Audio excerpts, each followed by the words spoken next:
Herkese salam dostlar. Bugün sizinle birlikte Poe oynayacağız. Poe çok qəribə bir yaratıqdır. Nə olduğunu mən də bilmirəm. Gəlin birlikte oyuna başlayaq. Bir də oyunun səsi yoxdur, mahnıları yoxdur. Sadəcə ara-ara səslər gələ bilər. Yəni məndən ötürü bir problem deyil. Başlayaq. Burada görevlerimiz verilir. Bunda mətbəx. Bəli, evi kəşf elədik. Sen at. Necə atırlar? Buranın qabağından yox. Rədd ol.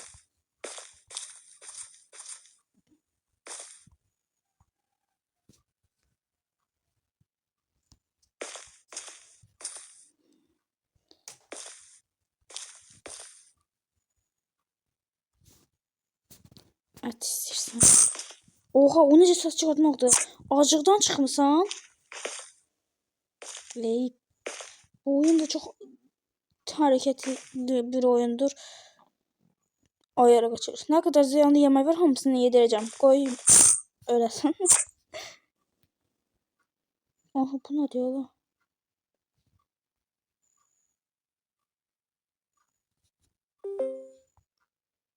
Ey, bunlar 9 tane yığmalıyam ama. Patates mənim yoxunu verməyəcəm.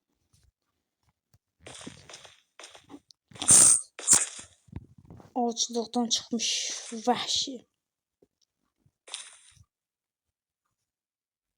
Bu nədir? Banan. Tək canlı yemək olaraq bu qaldı. Bunu götürək. Doy da doy, doy. Heh. Qobran ördü. Bu nədir? Bunun ayarları çoxdur. Tamam, buradadır.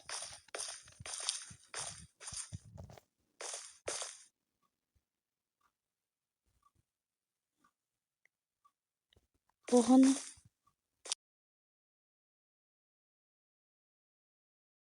Bu dəfə eyni xətanı eləməyəcəm. Uzaq.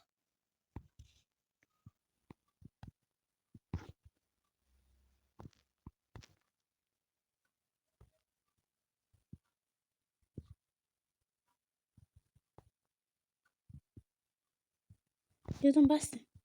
Buradan çeyriyib ki, çimən kimi xəstə alam.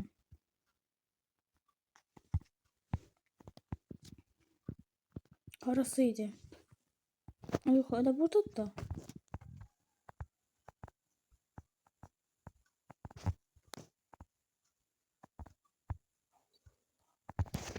Aha, baxın, gördünüz necə bildim.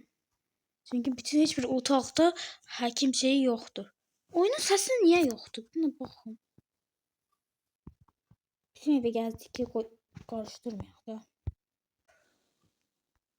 Top bir yana, sən bir yana. Qəşəng. Bu dəfə bu tərəfdə qoyuram səni. Biraz çox da yavaş. Ayarlardan belə elədim mən. Çox şükür. Rahat ol. Gel. Bu değil. Ha. Bu da. Ha, buymuş. Tamam. O da bende. Ay, ben de burada yatırım. Çok şükür. Gel seni bir saxlayaq. Mən heç buramda saxlayım. Yemək. Oyun bir şeydi də. Aha, bak qapı ödü bir şey eləməli. Oyunun səsi yoxdur. Başa düşmürəm. Polina?